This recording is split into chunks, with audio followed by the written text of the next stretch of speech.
I think I'm live.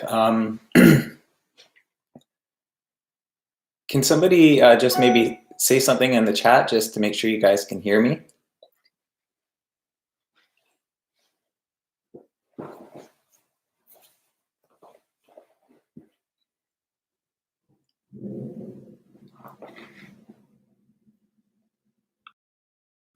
Can you guys test? You can hear me? Is it good? Clear? Thanks, guys. Okay, let's get this started. So I have some notes here just because this is live and I want to make sure I stay on track. But first of all, I just want to welcome you guys to my first ever live Q&A on YouTube. Yeah, never done this before. I have tried on Periscope a few years ago. It was a complete train wreck, and it totally bombed. So I'm trying again, and I'm optimistic that this is going to go well. I'm really happy to have you guys here. If you've been a subscriber for a while, you've probably noticed I haven't posted a lot since later last year. And I really just wanted to use this live stream as an opportunity just to kick 2020 off and kind of get the gears turning again for this channel. So thanks for being here. Yeah, I've definitely been really busy, so YouTube's really fallen by the wayside. But I miss you guys and happy to get started. So just a couple of announcements before we really get started. I just want to say, first of all, I launched my latest Skillshare class yesterday, Sweet Spots, and I'm really excited. I really wanted to get this thing out in kind of early November, but I didn't even get recording it until December. But anyway, it's out, it's launched, it's already a staff pick on the platform. And if you've been waiting for that, please go check it out. You can just go through my website, tomfroze.com/teaching, and that'll take you right there. Yeah, other than that, I just wanted to quickly follow up on a little, if some of you guys might have caught my videos in December about my kids book illustration process, that is wrapping up now. I've sent all the artwork for the inside, it's all been approved, and we're just working on the cover right now and end papers. So that's going really well, and very soon I'll be entering into a second book with the same publisher. And yeah, so everything's just turning out well. So really happy about that. And yeah, well, it looks like a lot of you are there. I guess I can spare you guys all the announcements. It looks like we actually have enough people to really get going in answering these questions. So, hey everyone, I see Stephen Blumenthal there. How's it going? Yeah, a lot of familiar names, so good to see you guys. So should I just get started on the questions, or do you guys want to hear more announcements?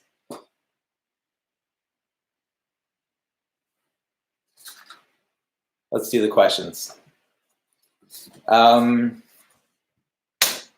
So this first question, this is the first question that rolled in about a week ago from email, and this is from Kaylee. And she asks, have it here. Hey Tom, super stoked for the YouTube sesh. I have a couple of questions to submit. So she asks, how many hours do you spend on average for, say, something of the scope of this map? And maybe I can show this map to you guys later or link to it in the show notes, but it's a quick map I did for the Wall Street Journal of Crestwood Hills. That job specifically, it took me about, I'd say, 5 hours over the course of 3 days. That was a really quick job. And those kinds of jobs with newspapers like Wall Street Journal usually are quite quick turnaround. And she just asked a second question here. This may be answered in other videos, but how did you find your niche in illustration? And I'll just stop there and answer that first little question. I'd say my niche kind of found me, like the kind of illustration I do, and the fact that I am an illustrator at this point in my life, I've always loved illustration. I've always incorporated it into my work, even while I was still more of a graphic designer. And because I just kind of kept making illustrations that accompanied my own designs, people started seeing that and asking me to do more of that kind of thing. And so in that way, I feel like my niche really found me, and all I had to do is just be making the kind of work that I wanted to be doing, if that makes any sense. And Kaylee further asks, do you feel like it's important for someone to specialize in a couple of areas? And she uses these examples: editorial, working with brands, surface pattern design, illustrating for motion, graphics, and that kind of thing. Is it important to specialize, or should you just be open to doing it all?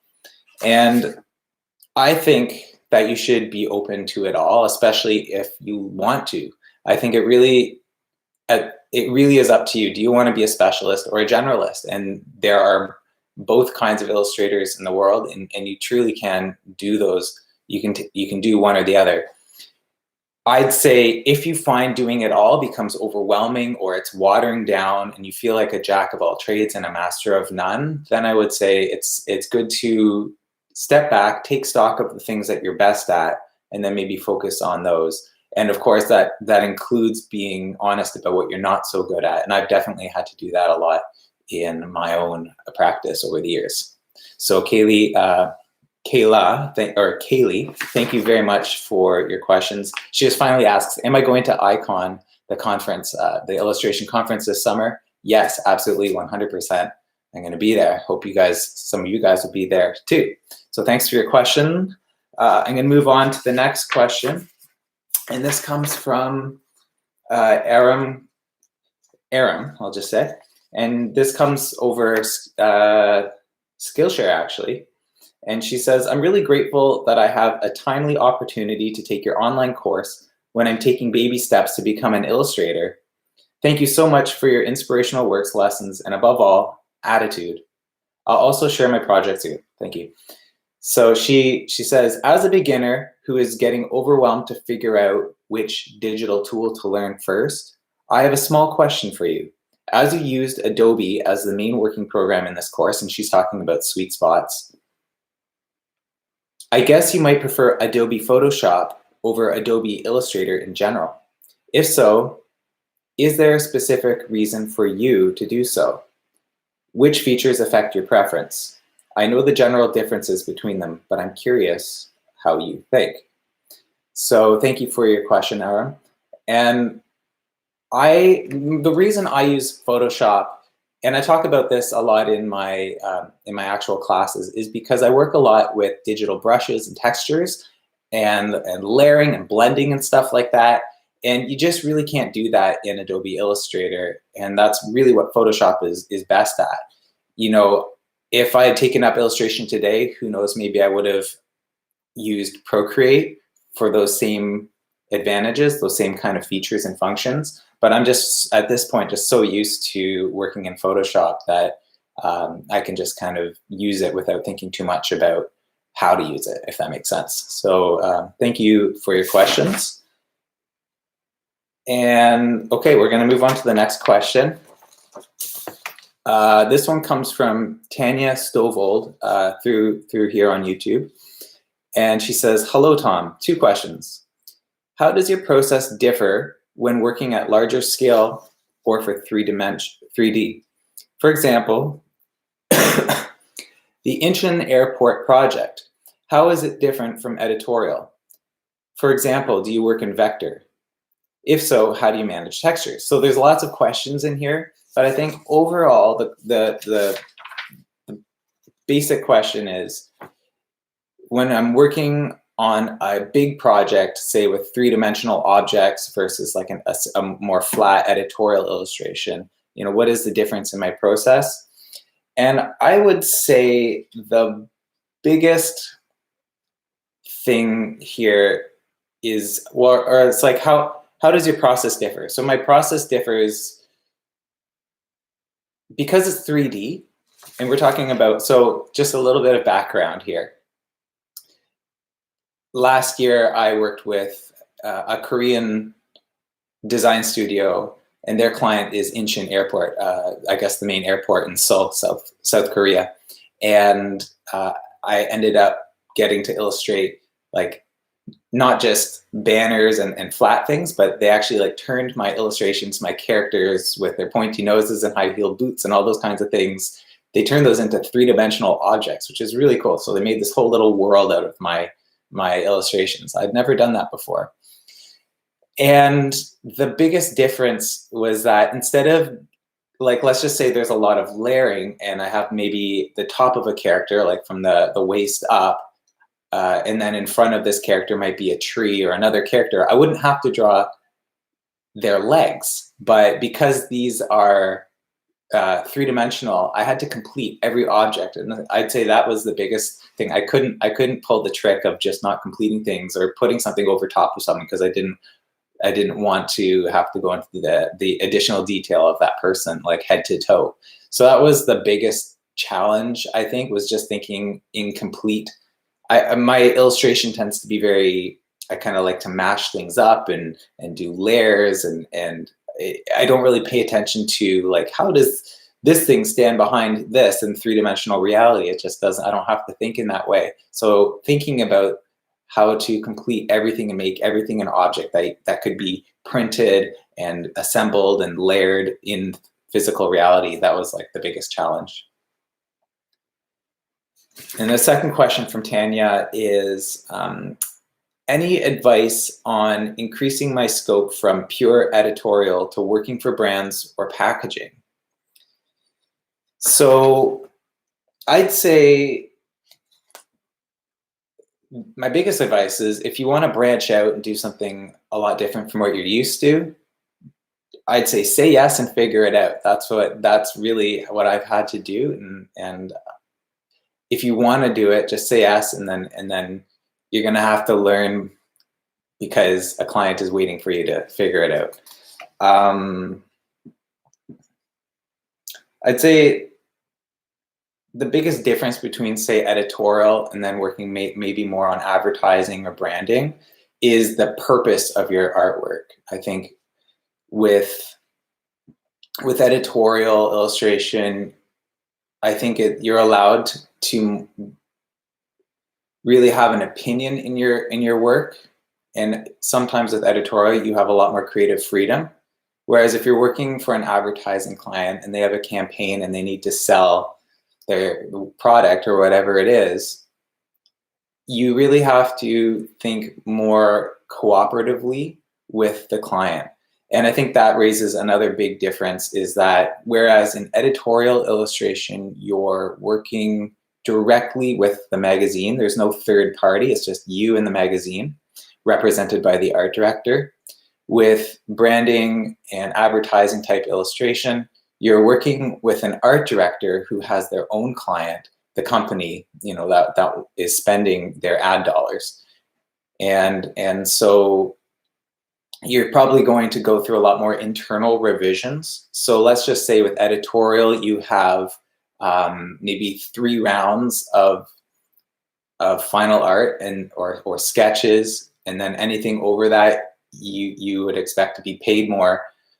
With working with an ad agency, they have a client, and you need to kind of work out your ideas at first collaboratively with the art director. So all that stuff about like 3 rounds of revisions, only 3 sketches, kind of goes out the window, because you have to get to a good place with the creative team first, and then they show it to their client. And so I'd say that's a huge difference between advertising and editorial. So thank you for your question, Tanya.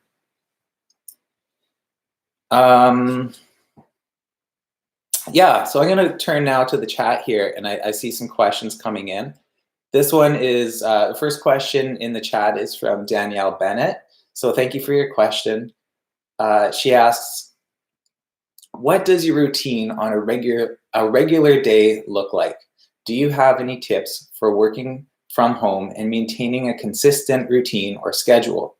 or any tips for maintaining a healthy work-life balance? So these are great questions, and definitely important to ask.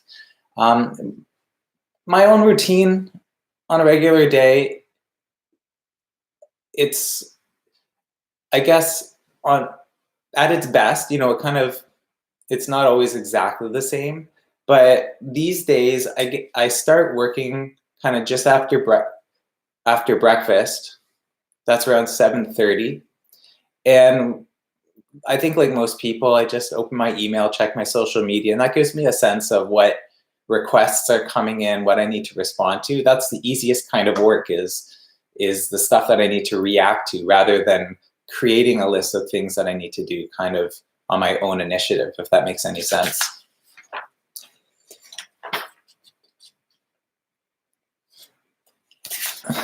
Just working through here.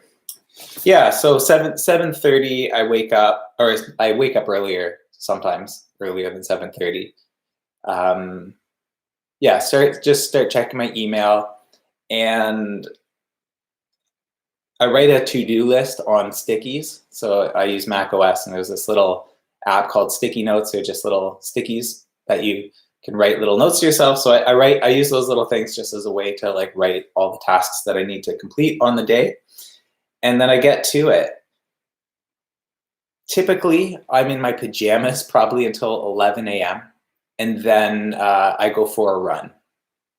I stay in my pajamas because I know I'm going to get sweaty on my run anyway, so why bother changing? Yeah, so then I go for a run, and then after lunch, I get back to my afternoon session, and then I end my workday at 5 because that's dinner time with my family. So she kind of follows up asking, do you have any tips for working from home and maintaining a consistent routine or schedule? Well, I think the answer is in your question. You need to, if you're going to work from home, you need to provide some structure for yourself so you don't totally get lost in your work.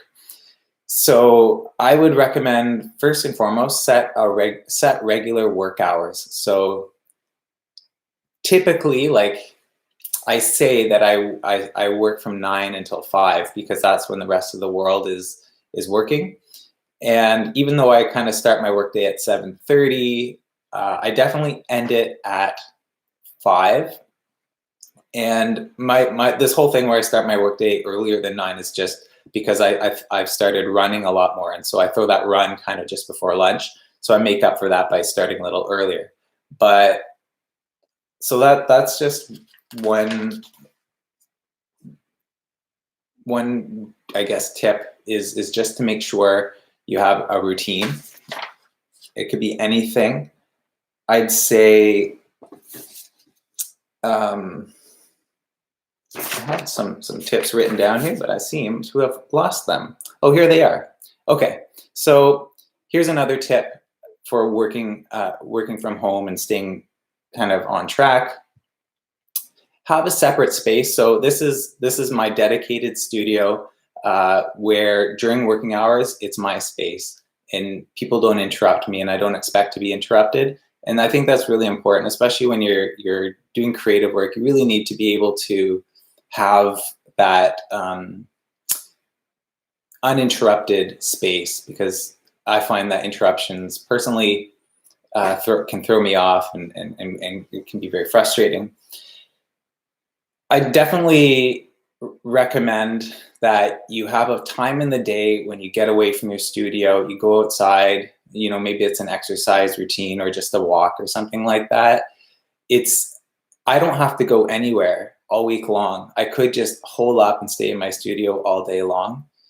But yeah, running kind of gets me out, and while I'm doing that, I'm seeing other things. There's new stimuli coming in, and I'm able to think about my work from a different perspective. And of course, I also can just not think about work, which is also very important. So I'd say definitely have a daily routine for getting outside or exercising.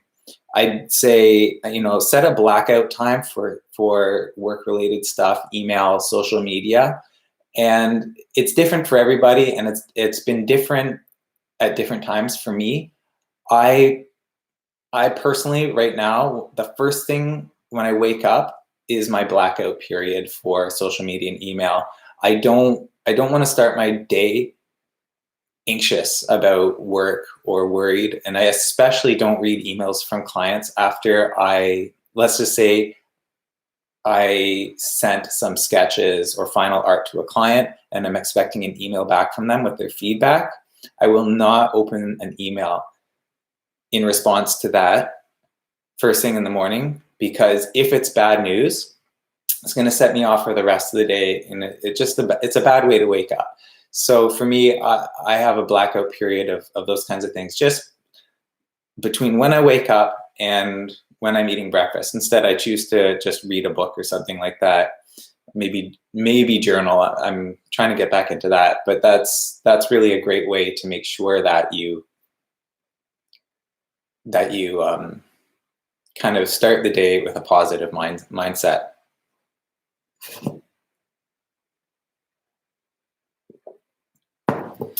This is really important also, is defend your evenings and weekends.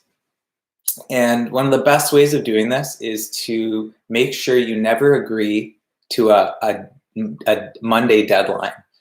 Almost every client wants to see my sketches or final art delivered on a Monday. And that means I'm working on Sunday night, invariably, because if I guess the lazy part of me will put those things off until the last possible minute. And it's very likely that if there's a Monday deadline, I'm working over the weekend. So first thing is just to request, within reason, if the client can either move that deadline to the Friday before, or better still, the next Tuesday, and that gives you the Monday to work on it, and allows you to kind of save your weekend. Now, I say defend your evenings and weekends. Full disclosure, as a freelancer, and my wife's also a freelancer, most of our nights are spent on the couch with our computers working. And that's just the nature of being a freelancer. But most of the time, that's our choice.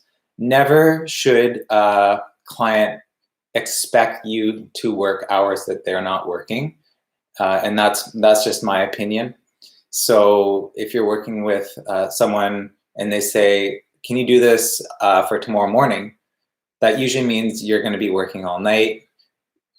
It's up to you to say, well, I'll be able to work on this during tomorrow or something like that, and get it to you for Wednesday or whatever the day might be. There is a way of kindly and respectfully just setting boundaries on when you work. And usually you don't have to tell your client like why. I think they understand. It's just that you say, no, I can get this to you on Friday. I have other things to do or whatever. And they will understand for sure.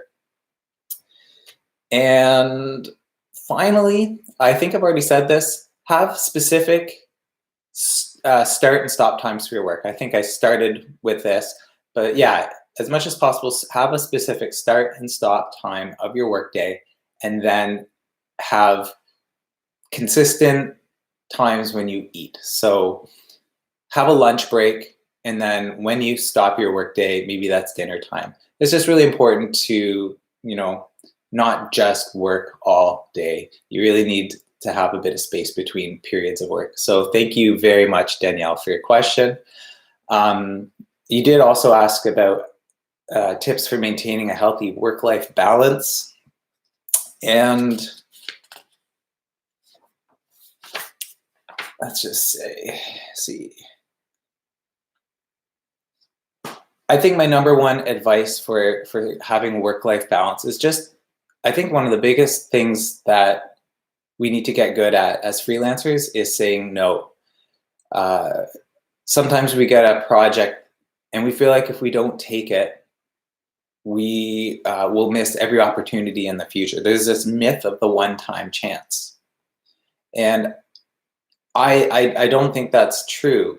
Good opportunities, if they come once, they'll probably come again. So if you feel like there's a project that comes in,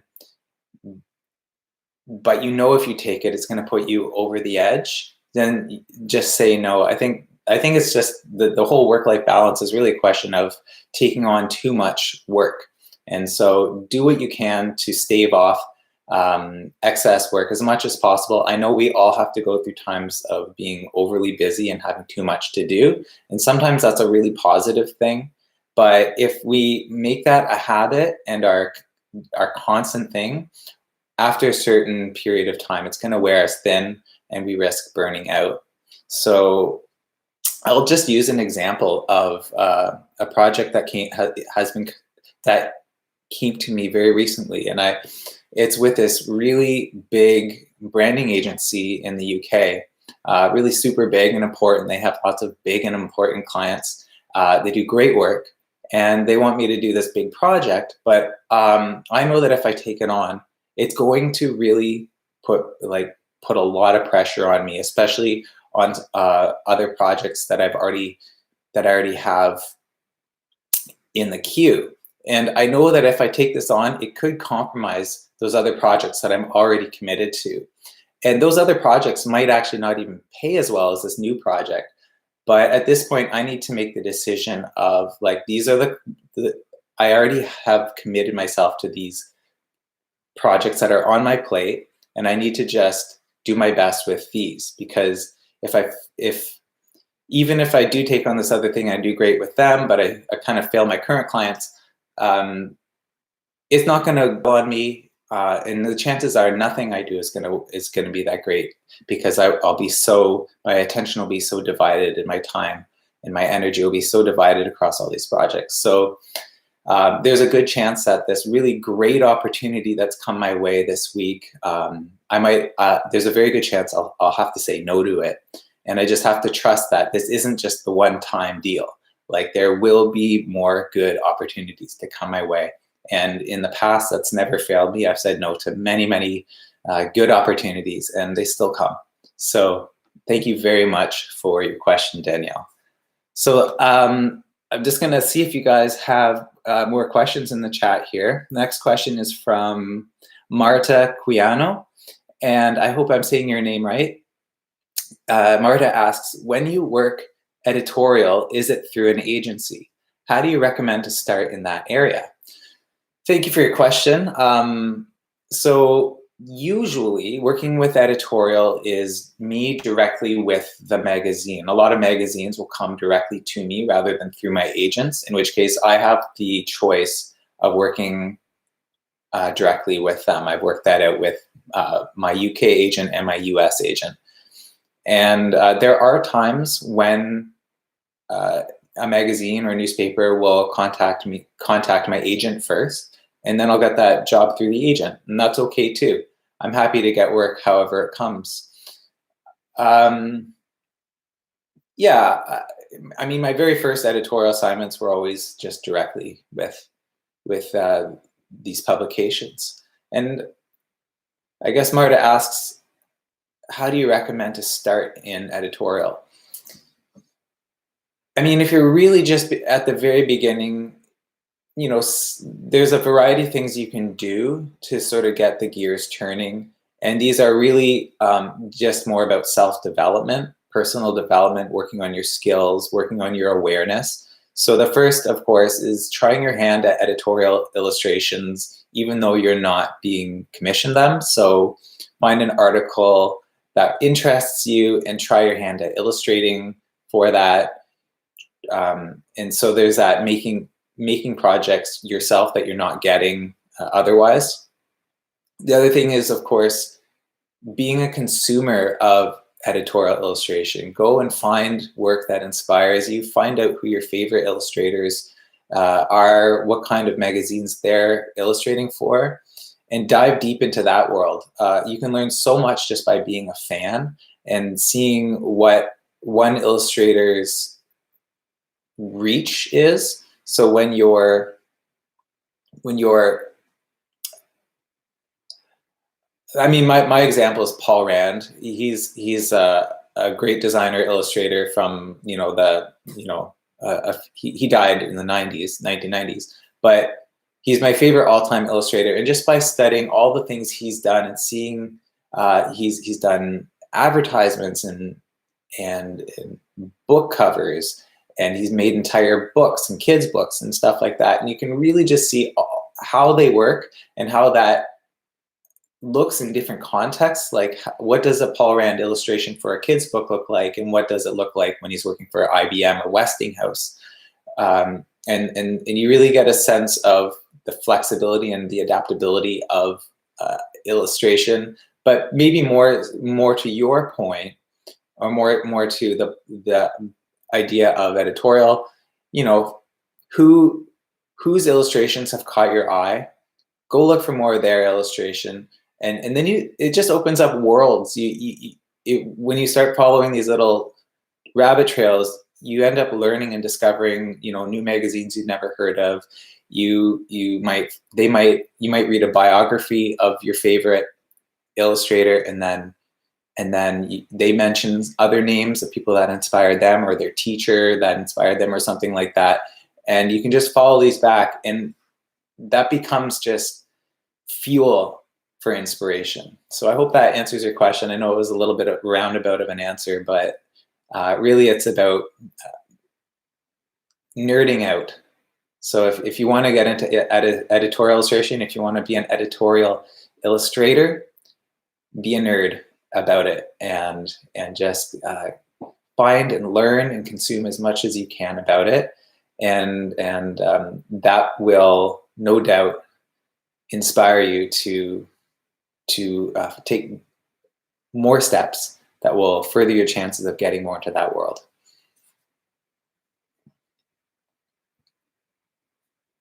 Oh wow, there's a lot of questions here.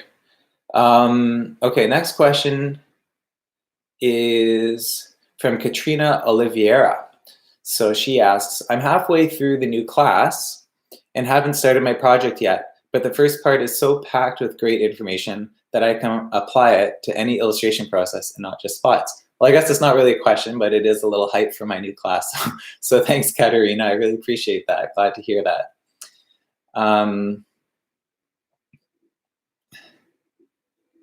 Okay, Northern Crown asks, and she says, my name is Steph. I realize that it's not the handle. I've actually wondered that, Steph. So now thanks, I can now call you Steph and not Northern Crown. She asks, I noticed that your portfolio seems to have a very cohesive color story, even across different projects. You don't always pick the same color, but they always seem like you. Is this intentional, or do you just use a palette that resonates with you and has it fallen naturally into place? How do you pick colors? So great questions, Steph. I am very intentional about how I use color. And it hasn't always been so, but definitely in the last few years. And it is today largely based on the fact that I have a very single, limited color palette, my go-to palette that I work in. I've just found colors that I like working in. And a few years ago, I probably would never have thought I could arrive at this place where I find colors that I only want to work in. But these colors, just like, I have this dark blue, I have a pink, sort of gold yellow, a cyan, et cetera, et cetera. Anyway, these are very specific colors that they just work time and time again. They have the right feeling, and because I've now been using them consistently for so long, they're just a part of me. And so that is a good place of comfort to work from. And even those times when I'm working for a client and they require that I work in another palette, I'm always happy to do that. What I try to do is let my own color sensibility influence how I use the colors the client's given me. At times that's just not possible. Like if I absolutely have to use like this hex value and that hex value, or this Pantone and that Pantone, then I'm gonna have to just go and use those. But there's a lot of times when a client suggests colors, and then what I do is I kind of bring my own palette into it and modulate their colors a little bit. And I know this isn't really talking about how I do that, because that's a whole other conversation. But I am very deliberate about how I use colors, and I have the colors and a way of using colors that I prefer. and that's how I've achieved more color consistency throughout my body work. Now, the good news, Steph, is that in my latest class, Sweet Spots, and I really don't mean to hype it this time, but I have a whole lesson, a mini lesson on color, and I also include a worksheet on the class projects downloads of that page of that class, and it actually gives some starting points for how to use color. And these are actually like all ways that I've used color in my own work before. So hopefully that helps you. Now I have a little confession to make. When I'm recording, not live, I get to burp, and then I edit out the burps. But right now I have to burp, and I know this is live, and now I have this dilemma. Do I burp or not? I'm certainly not going to do a loud burp, but I do have to burp. So just a sec. Okay, done. I don't know how people like who have to broadcast live every day deal with that kind of stuff. Anyway, a little real moment for you guys. Okay, I have a question. Next question comes from Natasha, and she says, "Not sure if you remember me, but I met you at the Chilliwack event in the summer." Yes, I remember you, Natasha. Thanks for joining in the chat. She asks, "My goal was to be full-time freelance in a few years. Recently, unexpectedly, I lost my job, which is forcing me to push for it now. Do you have any tips for the first steps in going full-time freelance?" Well, first of all, Natasha, I'm really sorry to hear that you lost your job prematurely. I'm sure that's an uncomfortable thing to happen. But I would also say sometimes these negative events that happen to us can have a positive spin. And I'm sure you've already thought of this. Like, now you're forced to pursue your dream sooner, and that can be a really good thing.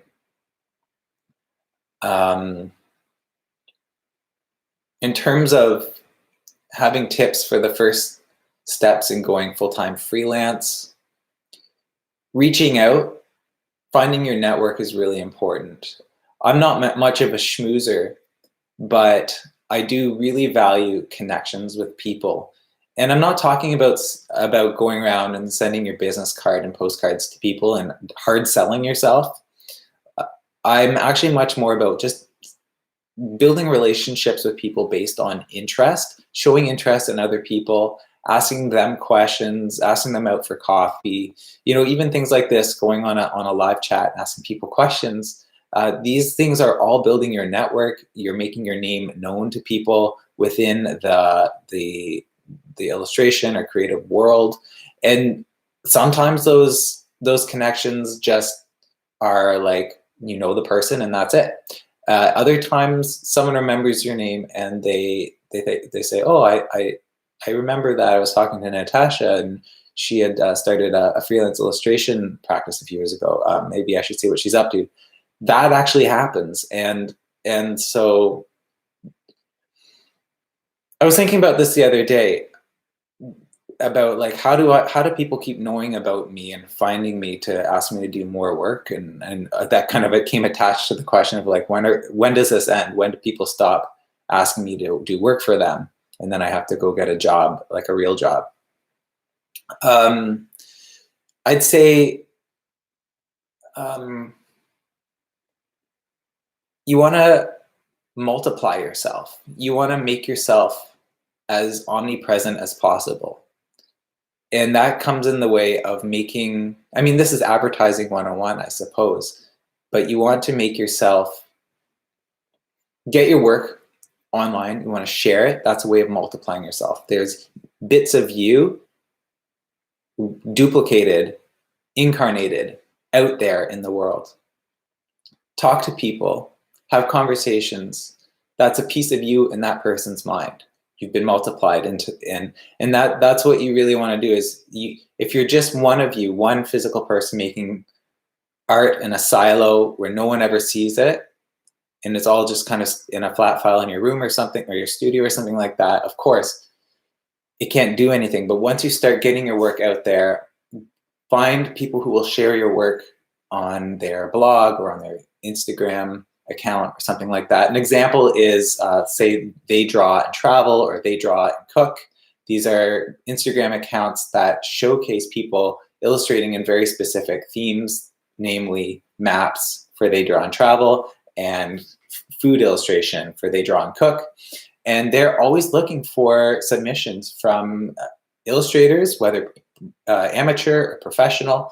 It just has to be well-made work that they'd want to share with their tens of thousands of followers. And I think that's really just one example of multiplying yourself. Find things to make art for, get it submitted, and hopefully it will be shared elsewhere. And those kinds of things I really believe are huge in starting the gears turning in your own practice as a freelancer.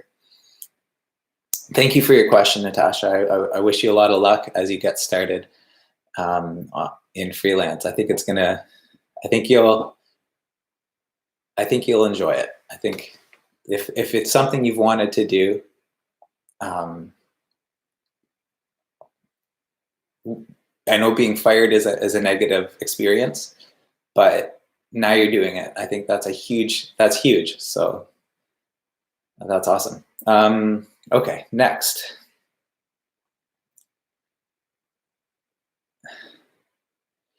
Okay, Stephen Blumenthal asks, a while back you mentioned a little bit about having some sort of crisis of style, or maybe not so dramatic as all that, but could you talk a bit more about what it was and what became of it? So thanks, Stephen, for your question. I would say crisis is definitely not dramatic. I have crises in my life repeatedly, and I think this is just what it's part of being an artist. It's part of being a creative person. I can't look at old work. I can barely look at work I did, last week without cringing in some way, because I feel like, oh, I should have done that better. Or if I'd seen it the way I see it now, I wouldn't have done it that way. I would have done it this way. And so there's always a sense of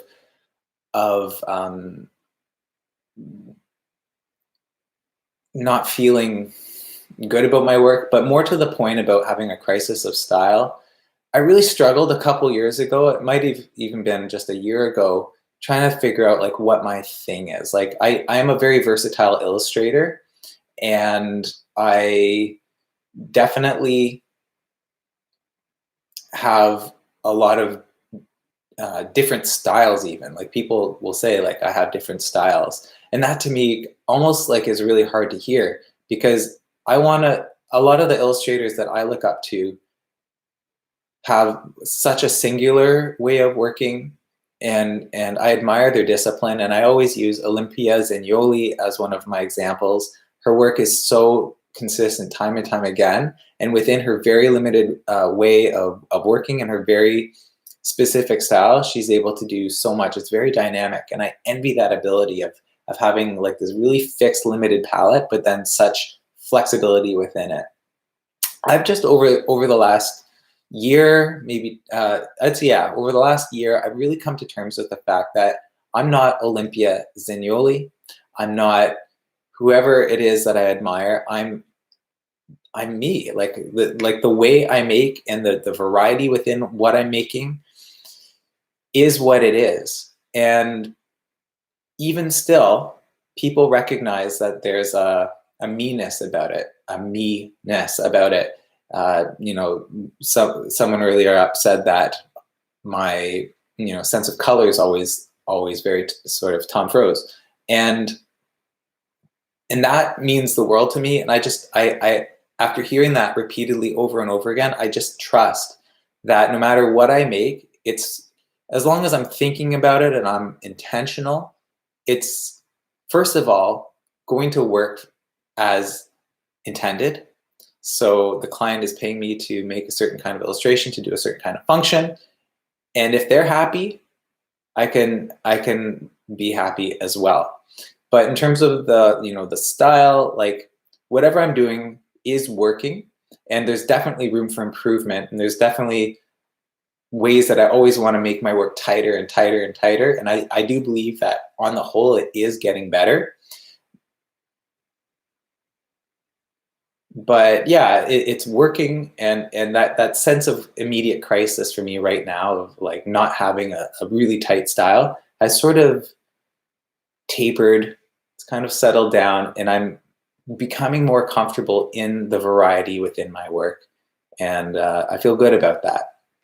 One of the things that I've realized, so every year I like to enter my work into a few illustration awards, competitions.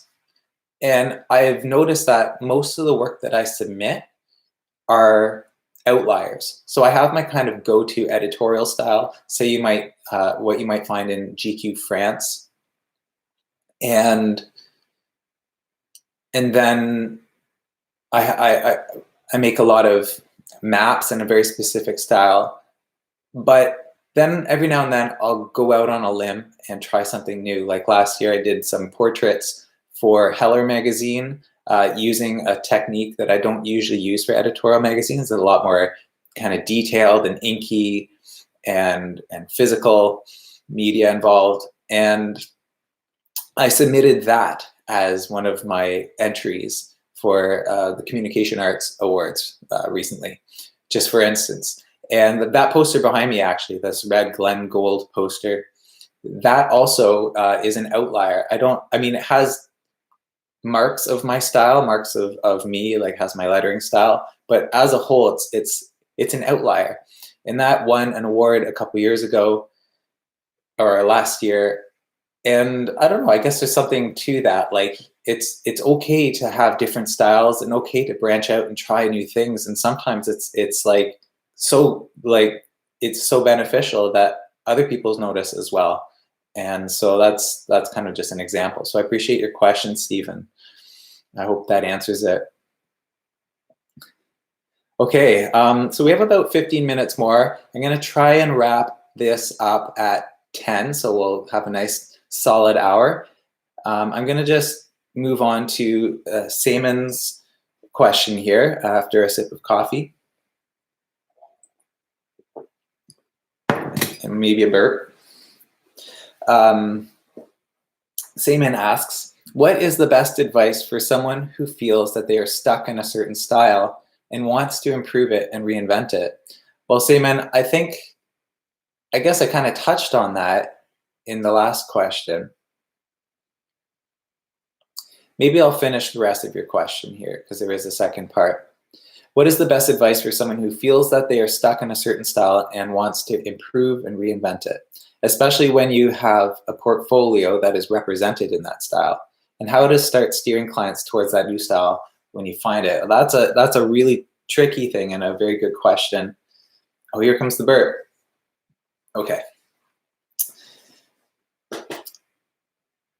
I'd say you kind of have to sneak it in there. And my example is when I was working as a graphic designer, my first kind of foray into freelancing was not actually as an illustrator, it was as a graphic designer. But I really wanted to do illustration. So every time I did some kind of illustration or a project that had some illustrative element to it, that is what I would kind of feature on my webpage, on my portfolio. And I guess I editorialized all my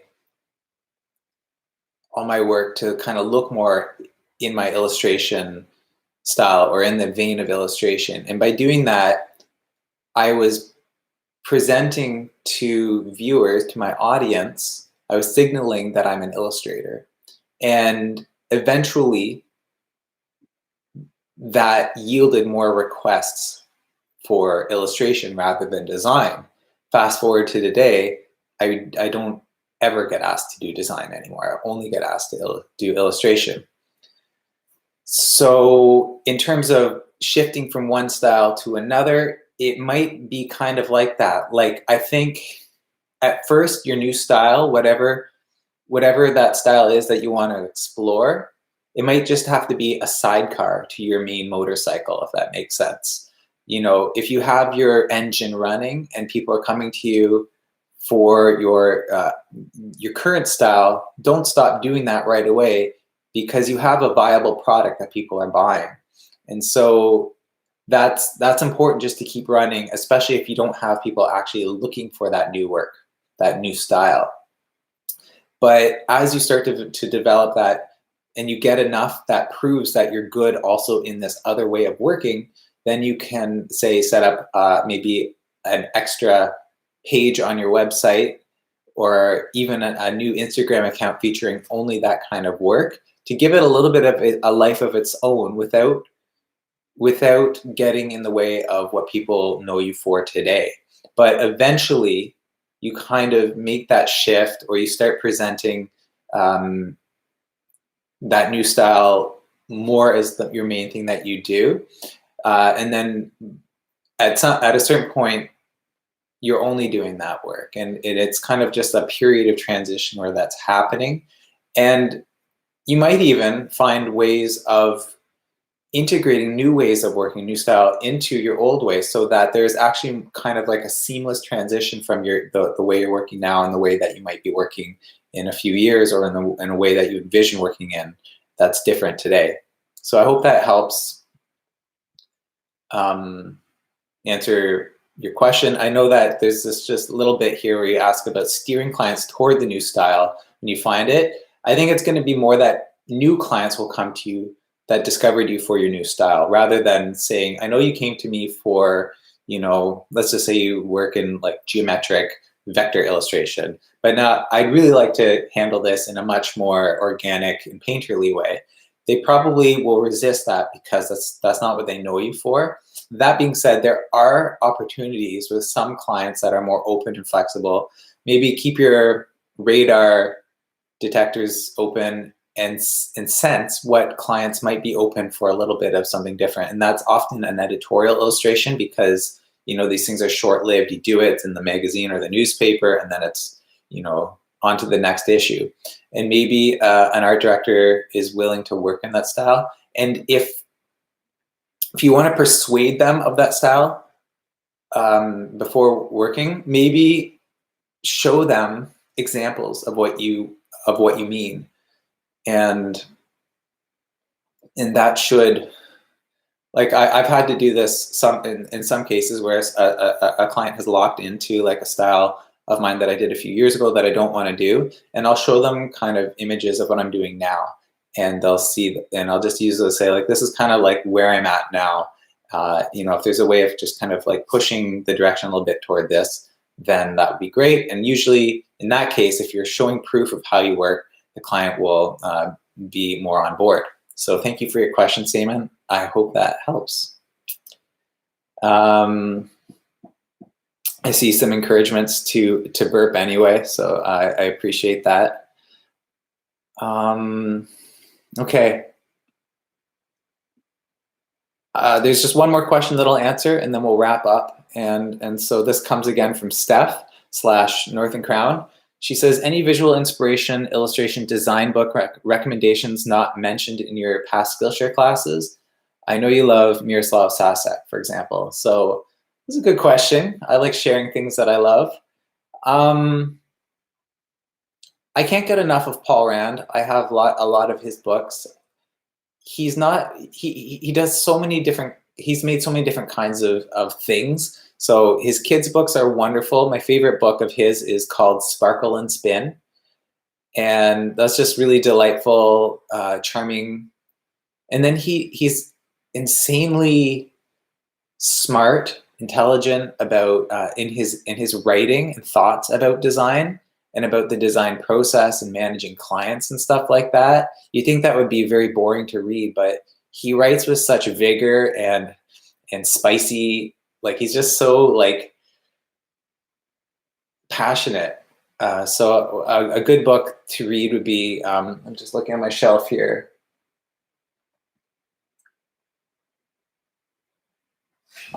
Just a sec.